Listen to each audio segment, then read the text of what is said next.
Welcome back to the I Am More Than podcast. I'm your host, Jordan Wessel. I'm a former Miss Arizona USA professional model and founder of More Than Inc. This week's episode is going to be a solo because I want to give you guys a little bit of a life update. There's been a lot of crazy changes happening in my personal life that I want to let you guys in on. So without further ado, let's dive in.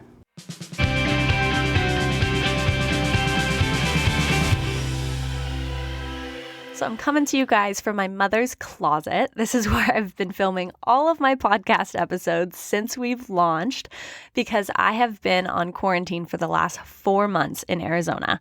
And when I say quarantine, I mean we have not left this house other than to go to the grocery store in 4 months. So I don't know how we're all staying sane at this point. Brendan's been an absolute trooper, but I just felt it weighing really heavy on my heart that I wanted to let you guys in on some of the behind the scenes stuff that's happening in my life.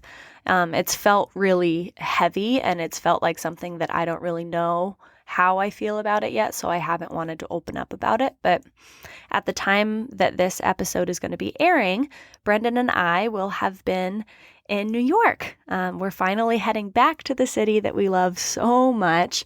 I'm so excited to be back. I miss it terribly.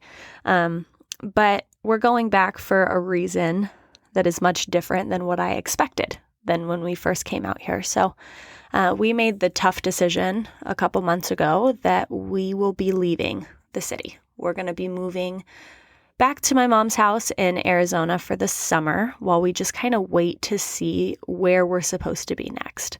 There's a possibility we could be going back to the East Coast, but thank God Brendan's able to work remotely until then. So I just want to let you guys in on kind of what that thought process has been like and kind of the emotions that I'm trying to process, knowing that I'm trying to prepare myself emotionally for what it's going to be like to be back and to kind of take those next steps in this next chapter. But I know that it's going to be really difficult because I was finally at a place in New York that I felt settled and centered and so freaking happy. So it's definitely going to be a tough transition.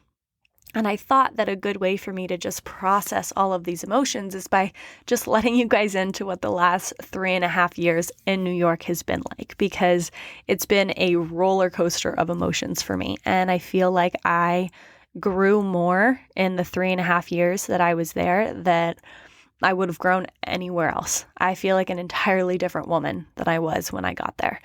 So rewind 3.5 years ago, I had just graduated college. I was working a full-time 9-to-5 job.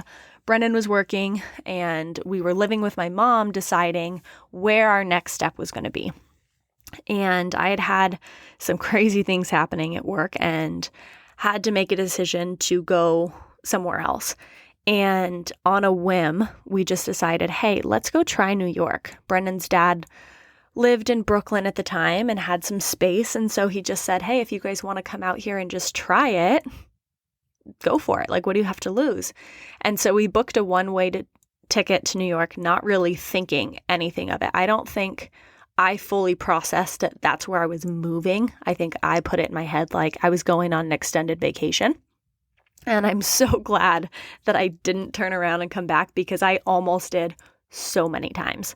I'm a West Coast girl. I was born and raised on the West Coast. I never really went to the East Coast on vacations. I'd only been to New York twice before actually moving there. So when I landed there on December 31st of 2016, it was like, what am I going to be doing here? Like, I had to live off my savings at that point because I didn't have a job.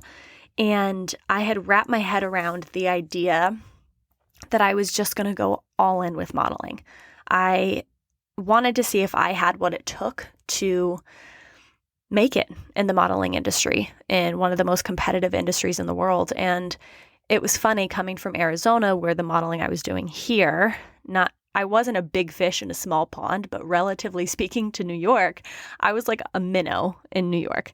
And it took a lot of courage, a lot of bravery, and a lot of persistence to keep showing up, even though like the door just kept getting slammed in my face.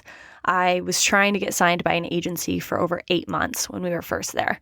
And so it was just a really isolating feeling. I was away from my family, which we were all going through a difficult time in my family. And you can hear a lot more about this chapter in my life in the More Than a Model podcast. I open up a lot more about it, but it was just a very crucial time for me to try and just go gain that independence. I've always been an independent person, but not to the extent that I didn't have my family and my best friends thousands of miles away from me.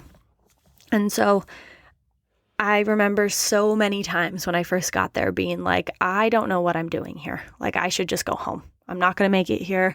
It's like the people aren't super friendly. It's too expensive. I don't know where I'm going.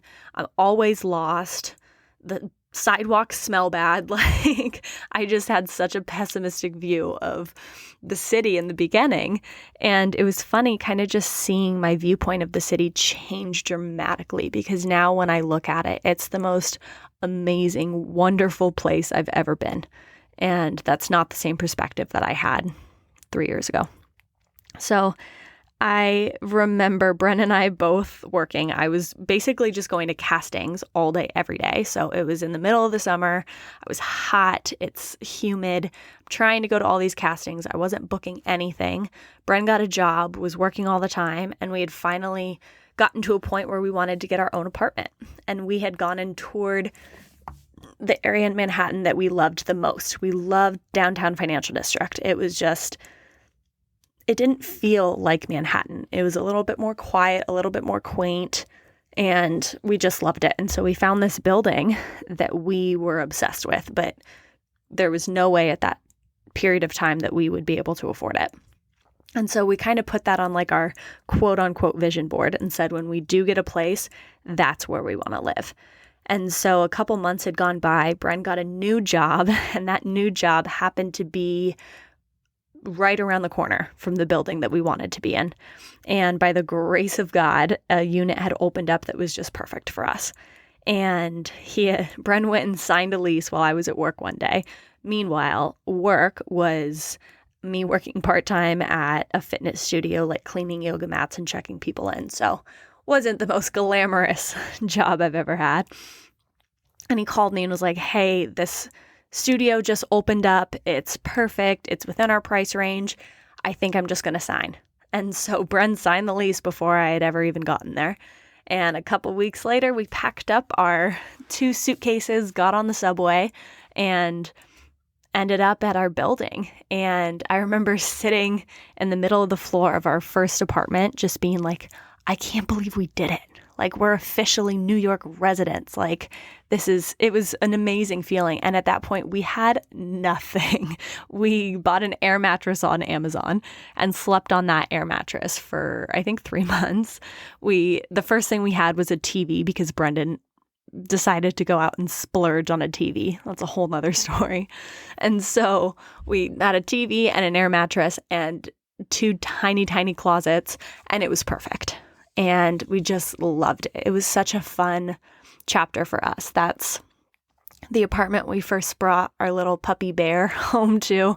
He was so teeny tiny at that point. And we met our best friend that lived next door. And it's just been amazing to see kind of how we've grown since that first place. We have since moved 3 times within the exact same building. And so we're now in just a bigger studio apartment. And as we've been preparing to go back, I knew that there's a lot of stuff that we're not going to be able to take with us. And it's been interesting because we're trying to sell and donate and figure out how we can get rid of all of these amazing things that we've compiled over the last 3 years. And the fact that we have all of this stuff now it makes me emotional, because when we got there, we had literally nothing. It's been cool to think that we've been so blessed over the last 3 years that we have a place filled with stuff that we love and filled with stuff that brings us so much joy. And I'm trying not to get emotional, but like I said, I think I need to emotionally prepare myself, because I know it's going to be 10 times harder when we're actually there getting rid of stuff than it is now as I'm sitting in my mom's closet, but you get the picture. We're going to be heading back and getting rid of not only just our stuff, but it's crazy to think that we're leaving not only an area we love, a place we love, but leaving behind a community that we love. I mean, we had made amazing friendships with so many different groups of people, and we were able to build our own family out there, which I know that sounds cheesy, but that's just how it's been for us. And we were able to build our little family there. And I met so many amazing people through the modeling industry, and we built an amazing community through our church. And I feel like I grew 10 years in 3 because I was pushed so far out my comfort zone every single day. And I was constantly challenged to become more self-aware and to learn about other people's perspectives and to learn how to use my voice. And I think that's been the most empowering thing. I was a shy little West Coast girl that always tried to just be very respectful and not be too big, not be too loud. And that's one thing I love about New Yorkers is they tell you exactly how it is. And they don't hold back, and their personalities are big, and I love that. I'm taking such a huge piece of that with me. And so it was just such a fun and such a beautiful and exciting and thrilling chapter that I'm really, really sad to see come to a close. Thankfully, since Brendan's able to work remotely, there is a possibility that we will be going back to the East Coast after the summer. He's on work remote until October. So in the meantime, we're going to be back with my mom. And it's been interesting because prior to the pandemic happening, my work was busier than I could even handle. It was constant 12-hour days with all these different clients, and I was finally at a place in my career that I dreamed of being at. And it's interesting. The last day I was actually at work on March 12th, I was talking with my client about, hey, what's going to happen if we have to take a couple weeks off? And they basically were like, yeah, that would never happen. That's never happened to the industry. And within 3 days, that's exactly what happened.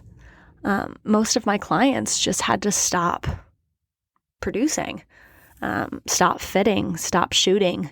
And it left a lot of the people in my industry kind of at a loss because that's what we do. That's what we did. And I think, COVID has brought challenges on to everybody in every single industry. And it's been really interesting to try and pivot and shift my focus to just being really thankful that I'm able to work on this company, work on something that I love, and still be able to work remote during fittings, because I know a lot of people aren't in that position. So I do feel very thankful and very blessed, but that doesn't make it easier to leave what I was doing behind because it was something that I really did enjoy. And thankfully, during my modeling days, I was prepping to build this company. And it's been interesting ever since we launched in March. It's been awesome having the time that I want to pour my heart and soul into this. And that's been one of the biggest blessings that have come out of this crazy chapter. And so as we're leaving New York, I don't know what the future holds. I don't know where we're going to be. I don't know what work's going to look like. I don't know where this company is going to be. But I'm excited for the next chapter, even though I'm anxious about it. And I think from talking to a lot of my friends and a lot of the More Than community, I think we're all in that same boat that change is scary. Even though change can be exciting, it doesn't come without its own sets of challenges. My control at this point, everything is out of your control. And I think that's where faith kind of just comes in, that we all just have to be patient. But I think that not only is patience going to help us, but also vulnerability, that we got to let other people into what's actually going on in our lives and in our hearts and in our minds so that we can be there to support one another. So I appreciate you guys listening, and just kind of letting me open up about what's been going on, because I know that as much change is going on in my own life, I know that there's a lot of change going on in your life as well. So I just wanted to start the conversation and just let you guys in on what my world looks like right now. So I hope you enjoyed this little short but sweet ramble that I've been on. Please take a second to rate and review the podcast, and we'll be back next week with a brand new guest. Take care of yourself, guys, and remember, you are so much more than whatever label's been placed upon you. See you next week.